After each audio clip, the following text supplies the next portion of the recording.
The book of Genesis continued. When Rachel saw that she was not bearing Jacob any children, she became jealous of her sister. So she said to Jacob, "Give me children, or I'll die." Jacob became angry with her and said, Am I in the place of God who has kept you from having children? Then she said, "Here is Bilhah, my servant. Sleep with her so that she can bear children for me, and I too can build a family through her." So she gave him her servant Bilhah as a wife. Jacob slept with her, and she became pregnant and bore him a son. Then Rachel said, God has vindicated me.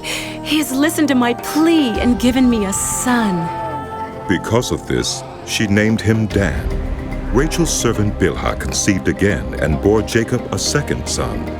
Then Rachel said, I have had a great struggle with my sister, and I have won.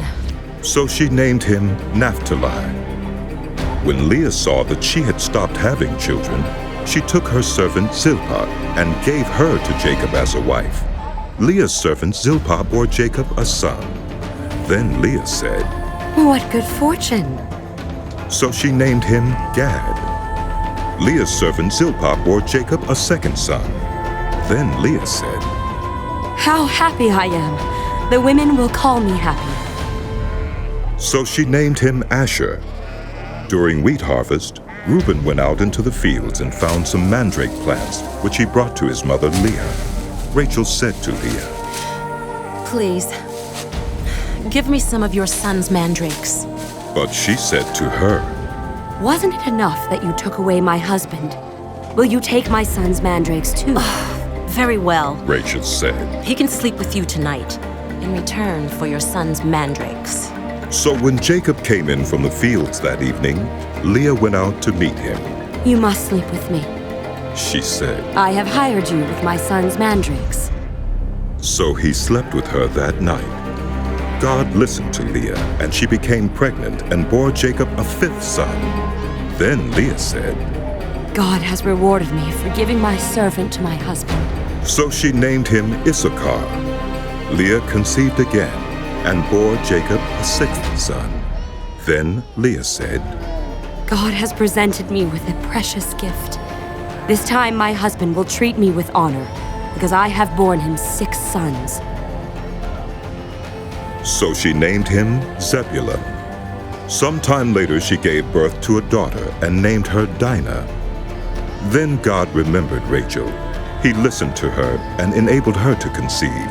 She became pregnant and gave birth to a son and said, God has taken away my disgrace. She named him Joseph and said, May the Lord add to me another son. After Rachel gave birth to Joseph, Jacob said to Laban, Send me on my way, so I can go back to my own homeland.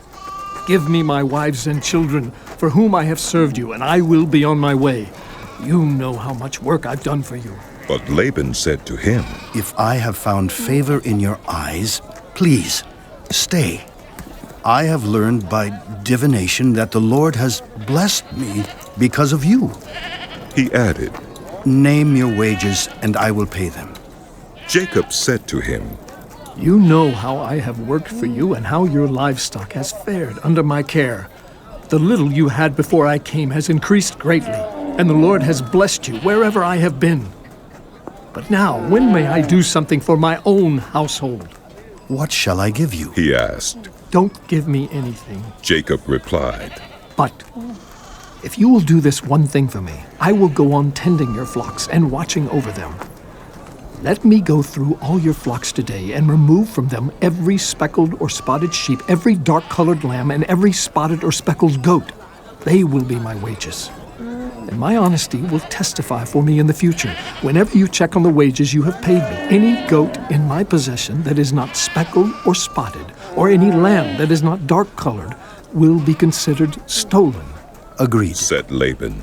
Let it be as you have said.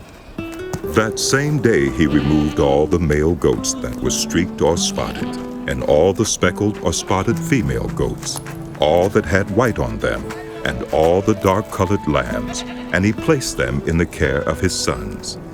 Then he put a 3-day journey between himself and Jacob, while Jacob continued to tend the rest of Laban's flocks.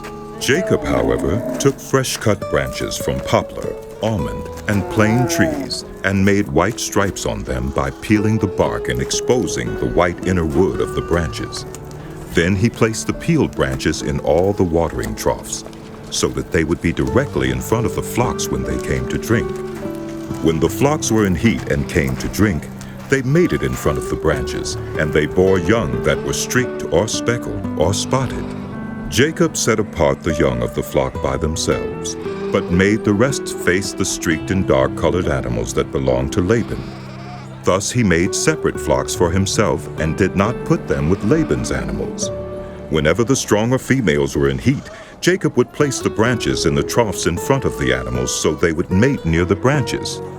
But if the animals were weak, he would not place them there. So the weak animals went to Laban, and the strong ones to Jacob.